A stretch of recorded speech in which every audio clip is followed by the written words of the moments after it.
Today I want to talk to you about the emotions of divorce, which I like to call the emotional roller coaster of divorce. And the first thing that I tell all my clients is that all your emotions are valid. Everything that you are feeling is right. There is no need to guilt ourselves with the weight of, I shouldn't be feeling this way, I should be in a different position. You are about to face a really challenging transition in your life. So we don't want to be adding any guilt to it. I want you to know that what you're going through is what we all go through to a degree or another. So the first thing is to have acceptance for what I am about to describe, which are the feelings that I don't like to say that they're negative. I like to say that they're heavy and they're harder to digest, especially if your emotional intelligence hasn't been developed.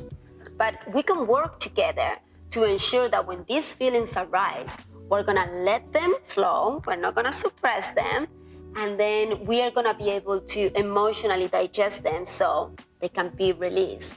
That's all that those feelings, those emotions want to be in your life for. They just want you to learn from them. So accept them as the gift that they are.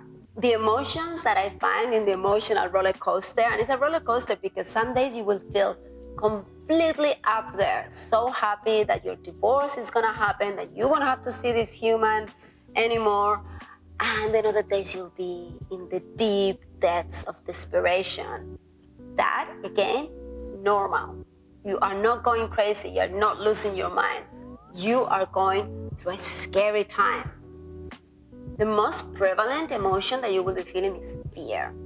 And the only reason why we have fear is because divorce equals uncertainty. You simply do not know what's going to happen. It's a process where the world, as you know it, is going to be deconstructed and it's going to be constructed in a different manner. But while you're in the divorce process, you don't have any certainty as to how this new life is going to look like. That's where fear finds its footing. That's where fear goes to town and it goes like, okay, we're gonna fantasize, I call it the fear fantasies. We're gonna fantasize about all the things that can go wrong. And that's where a lot of my clients find themselves, that they get into these mental loops of all the fears, the financial, the emotional, the support fears. They feel that everything is going to disappear from their life. And that's the first step that we take with emotions of divorce, is say, okay, the most overriding feeling, fear, we're gonna tackle it first. The second feeling that I see with all my clients is sadness.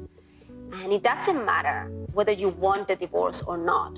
You're going to feel a profound sadness and a grief because life as you had imagined it, again, is disappearing and something else is going to be born. But you have to grieve that life that at one point you thought was going to happen. All those dreams that were going to turn into a reality, they didn't.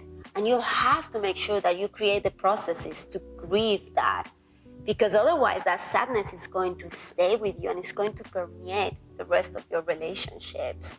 Another feeling that is very prevalent is anger.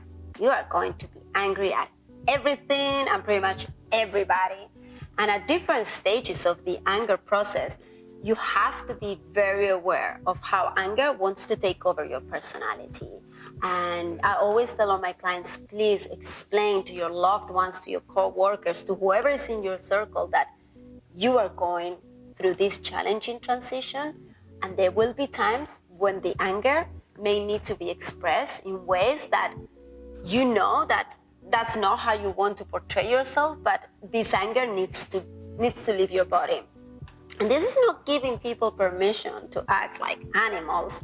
This is simply saying, hey, I am trying to love myself through the process, but I know that at times I'm going to fall below the line of what I like to be. Can you please make sure that you will forgive me with this? And again, we can never control how other people are going to react, but we can give them a fair warning and let them know, this is a difficult time. This is how you can support me. And I want everybody to be very compassionate with themselves when it comes to anger, because unlike fear and sadness, those you can almost deal with them in private, but anger likes to find a target and likes to get released onto a target. And that's where we usually find ourselves getting very triggered by comments, even from our loved ones and our friends that are only trying to support us, but we feel very misunderstood and we direct our anger towards them. And that's why I always say, be very compassionate with yourself and know that it's not you, it's not them, it's just this energy trying to find a way to dissipate. Another emotion that takes place during divorce is the emotion of desperation. And it's something that a lot of people find a very hard time to deal with, and they may end up falling into a depression because they have lost hope. They have lost faith that what they thought was going to manifest will ever become real. And this is where you see a lot of people feeling very negative about what's going to come after and not being able to make peace with what's come before. So this is the moment where you're going to start creating these stories based on that hopelessness about what your marriage meant to be, and you are in danger of bringing that into your next relationship. So again, desperation and hopelessness need to be taken care of before they take root into your life. And the one that is closest to my heart, and I really want to make sure that nobody feels this way, is loneliness. I have a motto for my company, which is, you do not have to do this alone. And it is the one thing that I wish that I could guarantee for everybody, that while you're going through this journey, you don't feel like you are not supported, you're not heard, you're not seen, and that your happiness, your joy, your enthusiasm for life doesn't matter. I always want to make sure that you know that this is a transition, this is a moment in your life, but you as an individual, you're still radiant and glorious, and we love you and we want to be there for you. And this is even coming from professionals that are going to come to your help.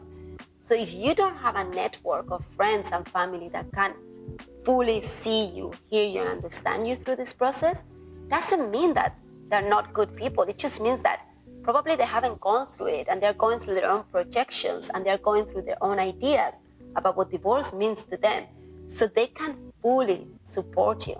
And we can't expect our friends and family to do the work that is designed for professionals. So try and find that professional help. Don't be ashamed to say, I can't handle this on my own. It's not meant to be handled on your own. It's meant to attract this new tribe that is going to fully embrace you, fully support you, and is going to make sure that when you go to your next great chapter, they're there to cheer you on. So remember, you don't have to do this alone. All of these emotions are valid. We can show you how to handle them. Just keep going. I hope that this information was helpful for you, and I really want you to know that you do not have to do this alone. If you want to reach out and you want to jump on a call with me, find the link below. We can schedule the time that works for you, and then we can start this journey together.